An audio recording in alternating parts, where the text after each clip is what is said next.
पासाबे नुसरदिल, पानी का वो तहवार जिसका राज आज तक कोई नहीं जान सका। जुलाई की झलसा देने वाली गर्मी में इराक और शाम की सरहद के कहीं दरमियान हजारों आशोरी मसीही एक ऐसी रस्म अदा करने जमा होते हैं जो शायद खुद मसीहियत से भी पुरानी है। उसे कहते हैं नुसरदिल, पानी का तहवार, और ये किसी बहुत पुराने ज़माने की रूह है जो आज भी उन इबादतों में भटक रही है। ज़रा आंखें बंद करें और दूसरी सदी का तसव्वुर करें। दजला और फुरात का पानी घट रहा है, फसलें तबाह हो रही हैं, और सदियों से यहाँ के लोग गर्मियों में पानी की रस्में अदा करते आए थे, नहाने के लिए नहीं बल्कि देवताओं को वापस बुलाने के लिए।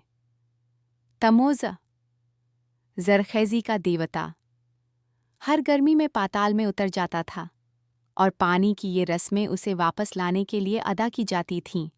फिर मसीहियत आई, कहते हैं हज़रत तोमा, वही जिन्होंने शक किया था, मेसोपोटामिया पहुँचे और दरियाओं के किनारे लोगों को बपतिस्मा दिया, और यहाँ से मुआमला वाकई दिलचस्प हो जाता है। चर्च ऑफ द ईस्ट, मसीहियत की सबसे पुरानी शाखों में से एक, ने इन बपतिस्मों की याद के लिए एक ख़ास दिन चुना, अरोजी मसीह के ठीक 50 दिन बाद। महज इत्तिफाक? शायद नहीं, क्योंकि ये 50 दिन बिल्कुल वही वक्त है जब तम्मूज़ की पुरानी रस्में अदा होती थीं। रस्म आज भी वही है। पादरी पानी पर दुआ पढ़ते हैं, लोगों पर छिड़कते हैं। लोग ये पानी पीते हैं, घरों पर डालते हैं, और पुरानी रिवायत में खेतों पर भी। अब सबसे चौंका देने वाली बात सुने।